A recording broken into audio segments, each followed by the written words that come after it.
Hola, espero que anden bien. Bueno, en este video vamos a seguir con el Rootless Voicing y en base a ese tema vamos a agregarle, vamos a abordar otras maneras de poder encararlo para poder consolidarlo y procesarlo mejor. Lo que voy a hacer es comenzar proponiendo unas células rítmicas para poder pasarlo siempre sobre el mismo tema que estuvimos viendo en los otros dos videos. Voy a empezar con las dos primeras, que básicamente la segunda es una variación de la primera.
Bueno, ahora vamos a seguir con las otras dos células que ya tienen un poquito más de actividad, que a lo mejor nos pueden servir más como muletillas para ir soltarnos y sentir que estamos tocando con, bueno, con un poquito más de actividad.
Bien, acá lo que pudimos ver como con la primera célula, la segunda corchea nos sirve como anticipación del acorde cuando hay, en algunos casos puntuales, como hubo, dos acordes por compás. Bueno, por último voy a mostrar cómo sería con las dos últimas células, siempre siguiendo el mismo criterio de evolución, respetando el voicing.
último patrón no nos sirve para cuando tenemos dos acordes por compás y bueno, lo tuve que adaptar.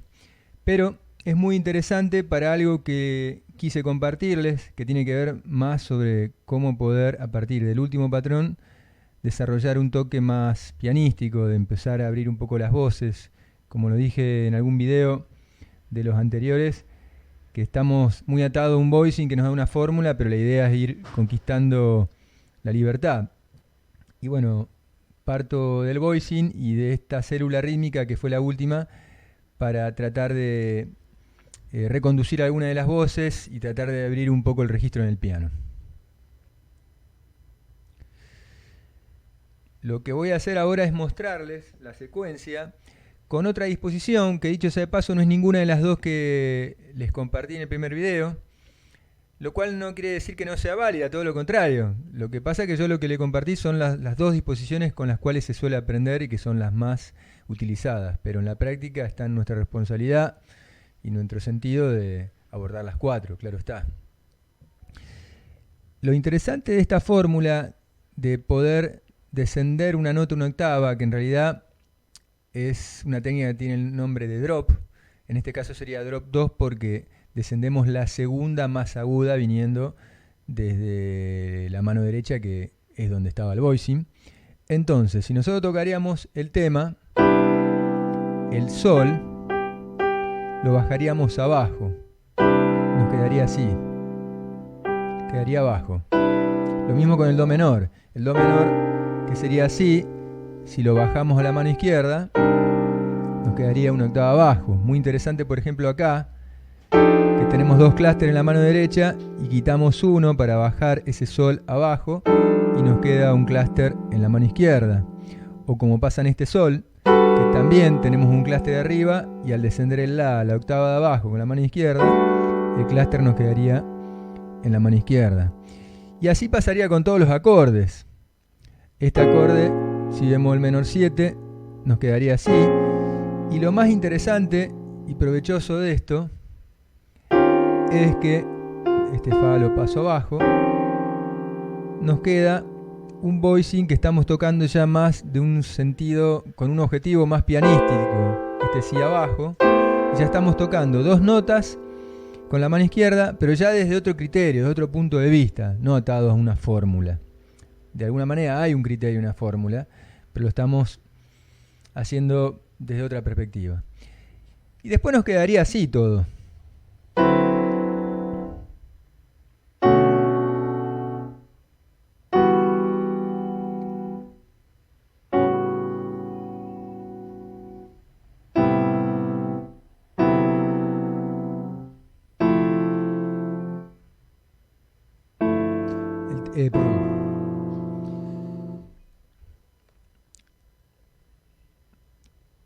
El tema que se nos plantea, la dificultad o la problemática nueva que se nos presenta, siempre en cada empresa que tomemos siempre van a surgir pros y contras, es que se nos van a plantear algunas rugosidades por el registro de la mano izquierda, o como también algunos clústeres no deseados en la mano izquierda, como en este caso. Fíjense que nos sonaría así. Ahora con otra inversión, con una de las disposiciones que habíamos ya visto en el primer video, pero el voicing sonaría así.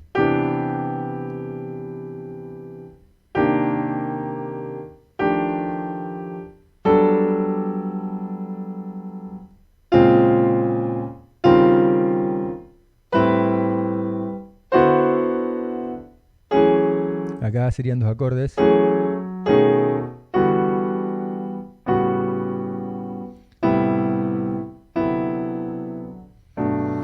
No es que suenen mal, porque de hecho lo estoy tocando en un registro medio, que es el más noble que tiene el piano, pero a veces uno simplemente no quiere contar con ese tipo de sonoridades. Entonces, lo que podríamos hacer, la alternativa que podríamos hacer, es bajar una octava, una de esas dos voces que están formando esa rugosidad o clúster. Yo lo que recomendaría es que lo hagan con el bajo. Entonces nos quedaría el bajo una octava abajo y nos sonaría de esta manera.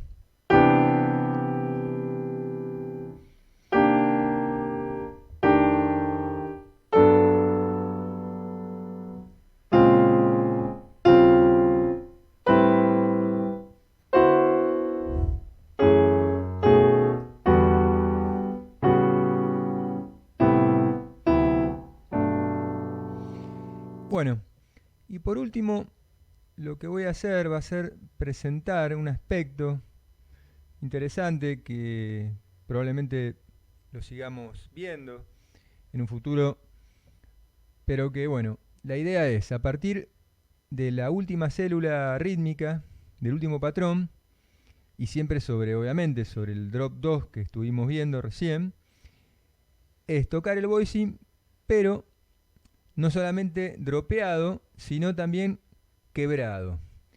Lo que voy a hacer ahora va a ser tocarlo sobre los últimos 8 o 9 compases de la primera parte, los primeros 8 o 9 compases del tema, y después lo voy a desarrollar más profundamente.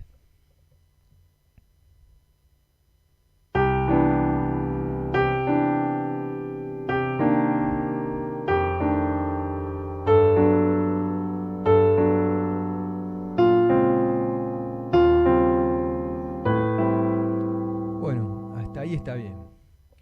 La idea ahora sería presentarlo mejor, siempre sobre un segundo quinto, que es la mejor plataforma para poder practicar e incorporar todo tipo de herramientas. Nosotros, si lo tocamos dropeado, nos sonaría así. Pero esta forma de tocarlo se suele decir, por lo menos en otros ámbitos, como acorde plaqué. Lo que yo voy a hacer ahora va a ser quebrarlo. Voy a seguir tocando el drop, pero en dos tiempos, o sea, combinado con la célula, con el patrón, pero con el acorde quebrado. Y también con la otra inversión, que sonaría así.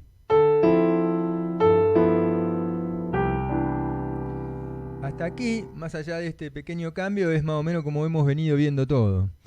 Pero como la idea es más que nada trabajar este tipo de inversión, de cómo lo vemos desde un punto de vista, por decirlo, más contrapuntístico y o pianístico, podríamos agregar un acorde más. De esa manera podríamos, por un lado, equilibrar un poco la progresión, porque aunque yo nunca lo había aclarado, siempre el primero nos quedaba solito y nunca quedaba clara la posibilidad de si lo tocábamos en uno o en dos compases. Y ahora, al agregar un acorde más, podrían estar todos equilibrados, en un mismo rango de duración. El acorde que voy a agregar va a ser el quinto del segundo. De esa manera podemos repetirlo todas las veces que querramos cuando practicamos esta fórmula. Y bueno, ya mismo lo muestro.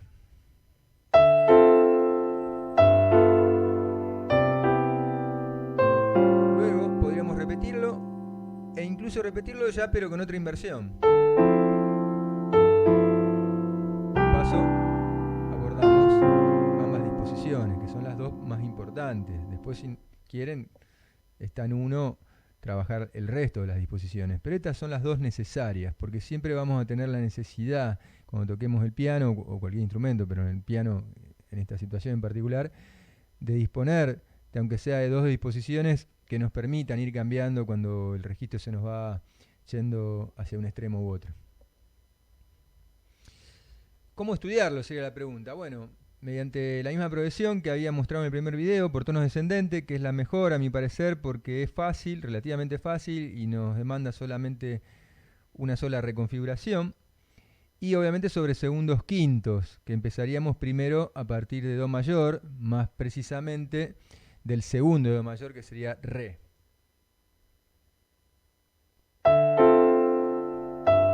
Mejor lo voy a hacer sobre otra inversión y después voy a tratar de cambiarlo para mostrar un poco eso, ese concepto de que es necesario a veces ir cambiando sobre la marcha.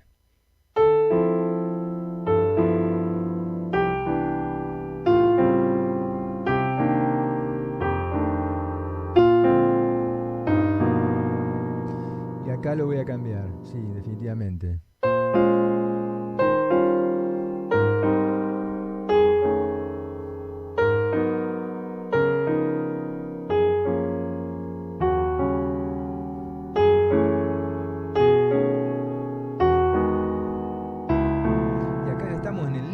Lo cual nos obliga a cambiar de octava y de paso podemos cambiar la disposición.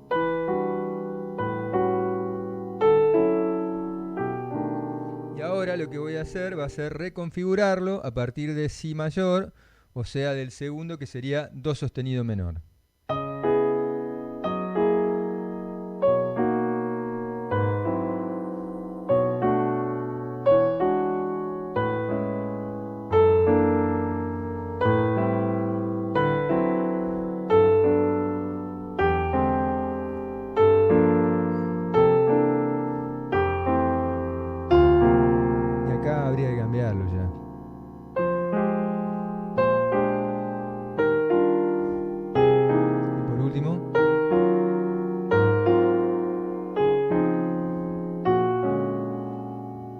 eso sería todo. Espero que les guste este último punto que presenté. Y todo el video, claro, que les sirva principalmente. Y bueno, espero que cualquier duda me preguntan por alguna de las vías que podamos estar en contacto. Y bueno, eso es todo. Espero que estemos pronto de alguna forma u otra.